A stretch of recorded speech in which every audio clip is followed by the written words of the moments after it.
So Border Gavaskar Trophy returns again, and this time the Indian juggernaut heads towards Adelaide for the second test. And this is going to be a famous test because it is going to be pink ball test. That is going to be a day-night one. And to start the coverage of the second test, Sushant joins me in, and we are going to cover the same segment in a way where, in a way, how we did for the first test. So welcome, Sushant. Thanks, Yashaswa. All eyes are set on the high stakes match, the day night match at Adelaide Right. Oval, and we can't stop to get the information rolling on to you guys. Exactly. So it has been pretty hyped up after the way we won in Perth, and the way Australians have gone through mentally. It is turning out to be a nice affair altogether because there have been certain injury concerns, certain players have got injured in the training, and it feels nice to be in Australia on the second test and feeling a bit relaxed. Not many times this has happened down under that we head into the second match leading the series 1-0. So it's an Correct. amazing meaning, but the series is still not yet won, and we have still not qualified for the ICT finals. So a lot to play for, and this test match will probably set the agenda for the remaining test series. Exactly. Because this is going to be a very tough test. We cannot take away the fact that Australia have played seven matches, seven Yep. test matches over here, and they've won all the seven matches. So Uh, the yeah. stats are favoring Australia because when India visited last time in 2020, we played that day-night test, but it was a horrible one. Everybody has been creating memes. I mean, we've been on the bad side of the news because we lost that test and we only scored 36 runs. So a lot to play for, and the bragging rights will be huge. So the records, the stats didn't work in the Perth for Australia. Hopefully, they don't in the upcoming test as well. And when we Yeah. talk about the stats that we've gathered overall, so basically the teams who are batting, who have chosen to bat first in this day-night test, have gone on to win four test matches, while the teams who have batted second have won three. So not the team, Australia, whenever they chose to Yeah. bat first, they won four, Yeah. and when they bowled first, they won three. So it has been pretty dominant ground for Australia over the years. And since we are talking about stats, so who better than Sushant?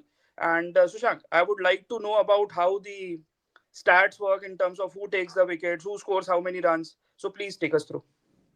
For sure. Thanks, Yashaswa. As you rightly mentioned, Australia have played seven, won seven. We played one, lost one. These Right. stats that we are sharing with you guys are primarily based on day-night matches. In the last decade, a lot of matches, more than 20 matches, have been played at the Adelaide Oval. But a total combination of seven matches, seven day-night matches, pink ball matches have been played. And the data that we have shared with you all is for the same. Now, when we were in Perth, the records were highly stacked against us, and it's the same over here. Correct. Let's go as per data, what the data says. Let's start with batting first. The average first inning score at Adelaide Oval is 387 runs. In the second innings, it's 354. The third innings, it's 177. And the last innings, 164. So that's the general trend that we have in a test match. So if you look, it's the same story. Win the toss, bat first, and probably score 400 plus runs. The three test matches that Yash was talking about, that Australia probably was batting in the second innings. The team that was batting in the first innings, none of the teams scored above 300 runs. So it is again the first session and the second session that is going to be the most important one. You bat those sessions out and then probably take the game as long as possible. So those are the runs in terms of per inning score. When it comes to bowling, the pitch has definitely assisted fast bowler, and the data will suggest the same things. In all the innings, you can see the ratio of 80-20, 8 wickets by pacers and 2 wickets by spinners. So that's the data roughly around. And if you summarize everything, this is on one single screen you will have. So the first inning is what we need to catch on. If you win the toss, probably the best option is to bat first. India did bat first in that test match that Yashaswa said just a few minutes back in 2020, and we scored 244 runs in that test match. So it's the same Right. thing. You bat first, that doesn't give you the test match. You probably need to score more than 350 runs, and then things will probably start going in your favor. Exactly. Yeah. Yeah.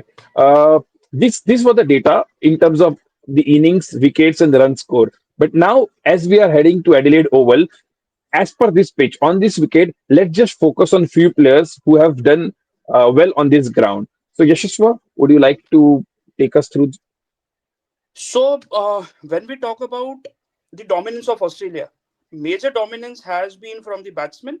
And one of the names that we spoke in the Perth, it is the same name, Manas Labuschagne, who who believes in scoring a lot of runs over here as well. If you see, he has played 3 matches and he has scored more than 550 runs, Yeah, amassing 3 centuries and one half century. So it has been kind of a hunting ground for Manas Labuschagne, but we cannot take away the fact that he is completely out of form. And yeah, in the last few tests, if you see his record, so it has been somewhere around like 13, 14, the average, yeah, which is pretty bad because he is going through a mental phase, I believe, and this mental yeah, block is definitely taking over him. We heard the news that he got injured in the nets, but hopefully yeah. he plays and he performs with the same average as he has been doing in the last few tests. I was Another hoping name, whether you. Yeah. yeah, this one. No, no, no, no. I just thought for a second you want a century from him. No, not at all, not at all. Won't be even dreaming about it. Yeah, Another big name yeah, who has haunted India for a long time, Travis Head. So he has a good record over here as well, and yeah, he has also played 3 matches, has scored 100 and a big one, 175. But overall, if you see, apart from 175, if you take that away, he has scored 289. So overall, like 124 runs only, 114 runs only scored in the next 4 innings. So going by that way, if the line length of Harshit Rana again stays the same, that yeah, dream line, yeah, so you never know. yeah. We can take away this big wicket. Coming to the third name who didn't fire in Perth, Usman Khwaja. He has performed well in here in Adelaide, and he's known to play big innings, to play long innings. And in 3 test matches, he has scored 300 plus runs. He has scored 100, but has scored 250s. So overall, if you see, there's a big inning that is currently pending from Usman Khaja, and I am pretty sure that he is going to score one big innings in coming Yeah. either in coming test or probably in like a couple of tests because he is known for such type of innings. Hopefully, it doesn't happen, and hopefully, I'm proven wrong. But coming to Australia, there is one thing that we've always talked about: the firepower of their bowling. So, Sushant, take us through their bowling. How the people have, I mean, how the bowlers have performed in at Adelaide. For sure, Australian pace attack, they have been quite consistent in the same try of Cummins, Hazelwood, and Stark. They have been performing year after year when it comes to test matches. So heading into this test match, we have a good news. It's not a good news. As an Indian fan, we do wish a speedy recovery to Josh Hazelwood, and he gets back into the Australian squad after the fifth test match probably. But in this test match, at Adelaide Oval, Josh Hazelwood had a great stat, and he is not playing that test match. So I would like to give that as an advantage India because he's one bowler who comes very close to Glenn McGrath when it comes to that line and length. Correct. However, we can't take away anything from the star Australian bowler Mitchell Starc. Now, if you look at his innings, 7 test matches have been played, 7 day-night test matches. He has played each and every test match. Apart from the second inning of first test match, which happened way back in 2015, he missed out due to an injury. But he has bowled in 13 innings and he has taken a 39 wickets, which is an average 3 wickets per innings, which is like 6 wickets in a test matches. And this has been a good hunting ground for Mitchell Stark. So I believe he is someone that we need to be wary of. Yes, he has not shown his true color. He has been an off color for quite a while now, and we don't need to charge him up. Just play him out, and I think things would go in our favor. But for now, as per the data, he is one bowler to look out for sure. And then the second bowler, Yashaswa, is someone we have always known for. He has always taken wickets against us. It's none other than Nathan Leon. We highlighted him in Correct. the first test match, and we negotiated him quite well as well. The ploy worked against him. Yashasvi Jaiswal tackled him pretty nicely. So did KL Rahul. Now Correct. over here, he has played all the innings, all the like Mitchell Stark. He has played all the 7 Test matches, 14 innings, 28 wickets, which gives an average wicket of 2 wickets per inning and a best figure of 5 for 69. So these two bowlers are someone to look out for. However, we also cannot ignore Pat Cummins, because in the last Test match that we had, which we don't have fond memories of, India got bundled out for 36, and Pat Correct. Cummins took 4 out of those 10 wickets. So he's also someone we can keep an eye of. So that is Australia. This was all for Adelaide Oval. 3 batsmen, 2 bowlers who have been doing pretty well on this wicket.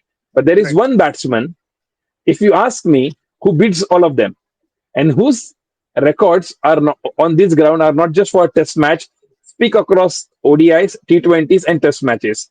And the man is none other than Virat Kohli. And I pass on the baton to Yashaswar to take us through So the yeah. Oscar So boss. when we talk about Virat Kohli and his record in Australia, it feels like he's playing at home because his record here in Yeah, Australia has been crazy. You pick any ground, Virat Kohli will be the name who has scored like crazily over at yeah, any of the grounds. So when we talk about Adelaide, Virat Kohli has played 11 matches and he has scored 500s over there. Even yeah, when we talk about the infamous test of last day night test, where we were bundled out for 36, he was the one who scored 74 in the first innings and made sure that India scored 244 over there. Although those didn't come at didn't come nicely, but then his contribution as a captain was huge, and you could have seen that glimpse of captaincy leadership in the first test at Perth, when he was commanding the troops, when he was completely passionate, and that basically came in his batting as well. He was, performing well. He looked confident, and the confidence of him automatically came back. So if that type of leadership is again given to him in the second test, I believe his stats will improve. And look at his average. 73 is his average at Adelaide, which is huge. yeah, Like yeah, 73 wouldn't be of even Marnus Labuschagne or anyone.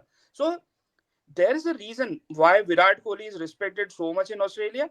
And yeah, we saw during the game of President's 11 as well, when the yeah, President of Australia came in and he spoke to Virat, when he was completely overjoyed to meet him.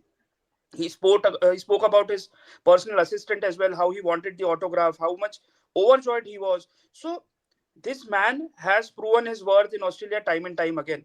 And yeah, if he performs well and goes with the 100 that he scored in the Perth, so it is going to be a huge benefit for India, and it definitely is going to prove very vital going in the day night test.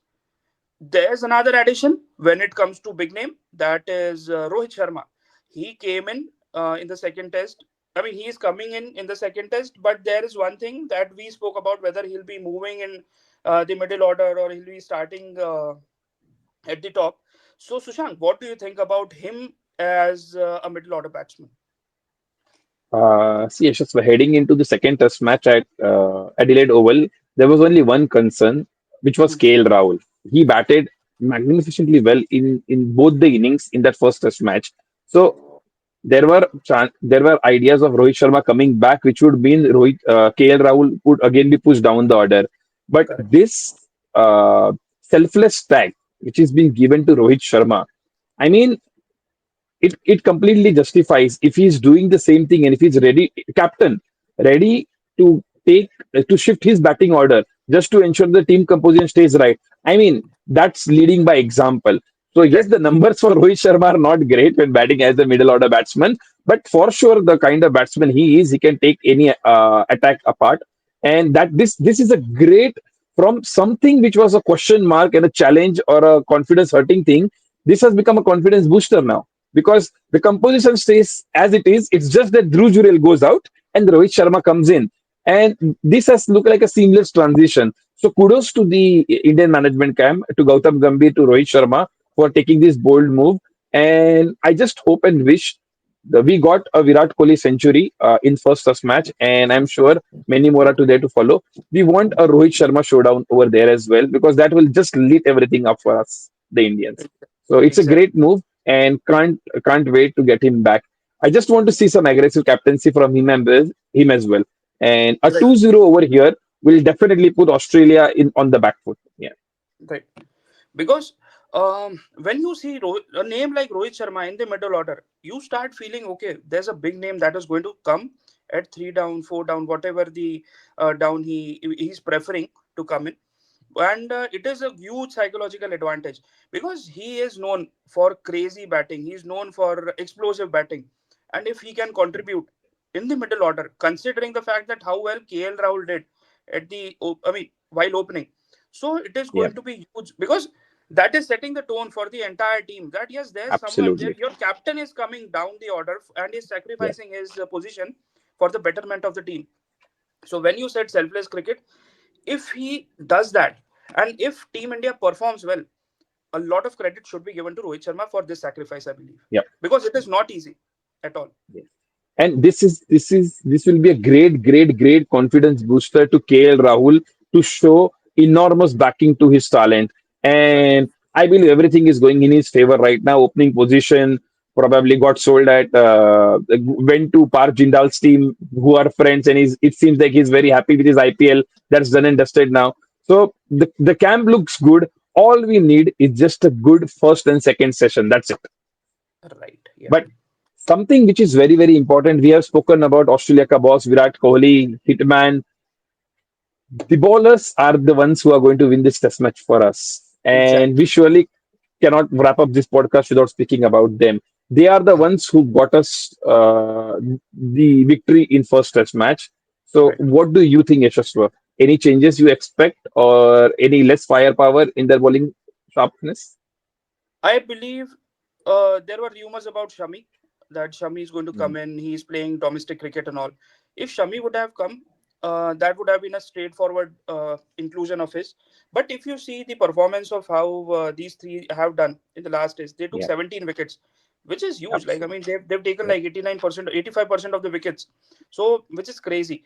And when we talk about the ping ball, so we played against President 11 and Harshit Rana. Although he didn't got much chance, but he performed well. He took four.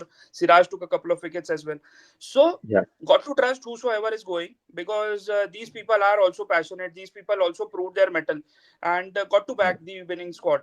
So I believe these three should be there in the starting lineup. Akashdeep is good. Akashdeep is definitely good. yeah, But the way yeah, Harshit Rana showed his aggression, that aggression yeah. is needed in Australia, and I wouldn't touch this three, the trio of these people in the second test. Basically, Siraj is known for a good line, and then Bumrah, as you know, I mean, he has created nightmares for Australians, and Yeah, the way Harshit Rana played his debut test, not many can do that.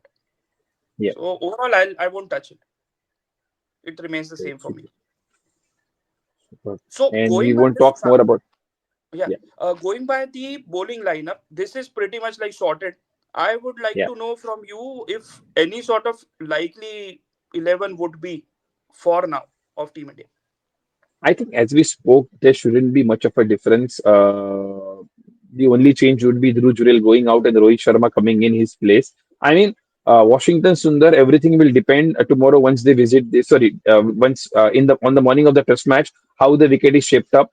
Washington Sundar's probably his place might just be taken by Ashwin, and that is just an only questionable decision. They will go as per the call, as per the wicket. But apart from that, I think the team picks itself. Right. Just one change, Rohit Sharma for Dhruv Jurel. If you ask me, I would definitely go for Ravichandran Ashwin because Ashwin is someone who has definitely troubled Labuschagne, Steve Smith, Usman Khwaja over the years. So I would probably go with Ravichandran Ashwin for his experience, and I think he's again very close to his retirement. So, and he's a very smart bowler, not just because he's aged, but he's a very smart bowler. So, if you ask me, I'll probably go with Ravichandran Ashwin, also for a reason that we did not know how would Nitish Reddy perform as an all-rounder, a batting all-rounder in test matches. But the kind of attitude he showed in that first test match, I mean, he was one of the prime reasons we were able to post that total on in the Yeah. first innings. Yeah. So, looking at those batting capabilities and Rohit Sharma coming back, I will probably back Ashwin more than Washington Sundar because at the end of the day, that is our fourth main bowler. Fortunately, in Perth, we didn't require Washington Center that much, and the three bowlers did the job for us. But probably at some point of time, we would need the fourth bowler, and Nitish Reddy being the fifth bowler, we need someone who is a smart bowler. Not that Washington Sundar is not, but for sure, Ravindra Ashwin, no one beats that when it comes to smartness. That's just my view. How about you, Yashaswa? Another change would be a straightforward change wherein Shubman Gill comes in place of Devdutt Padikkal, Oh, yeah. Sorry, I missed that. Yeah, because he performed well against President yeah, 11 as well, scored a 50, a quick 50, and he looked confident. His talent needs to be there, and we would be requiring him at number 3. Probably if Rohit Sharma plans to come at number 3, then definitely down the order he'll be required. So that is the only change. Apart from that, as you said, Rohit Sharma fits in straight away, and then I believe Rohit, Ravichandra and Ashwin gets the notch ahead of Jadeja Washington as Sundar. well as Sundar. Okay. Yeah, both Okay. both Jadeja and Sundar. Although Jadeja played well against President 11, Yeah, but then that was just one day wherein team performed. yeah, Ashwin's experience speaks for himself, and I believe he has the number of Steve Smith over the years. Manas yeah. Labuschagne is struggling. Let's capitalize on that and bring in the brains of the team on the pitch. So this was a nice initial wrap up of our review, and I believe that in the coming days we are going to cover a lot of things. We are going to cover about the pitch. We are going to cover about the injuries that are happening during the practices, the probable lineups of everyone, and I'll leave it to you, Sushank, for the parting thoughts and the wrap up. Uh, the first test match was the first test match was the start for JPL Talkies in terms of covering the test match action live every day wise, and we are glad we did that. We promise you to bring the action the same way for the second test match, third, fourth, and fifth as well. And thank you so much for all your love. We have been receiving your messages, and please continue to do so and let us know how we can improve and what all points you want us to cover. And with that, we'll wrap up today's session. Can't wait to cover the pitch, the changes, the injuries, if they are happening only to the Australian squad, not to the Indian ones, and the hype. Keep the hype going, guys, and let's just enjoy this phase because this is probably the last time we are going to see our big gun hunters in Australia until before the new brigade takes on. So thank you so much, guys. See you soon. Thank you.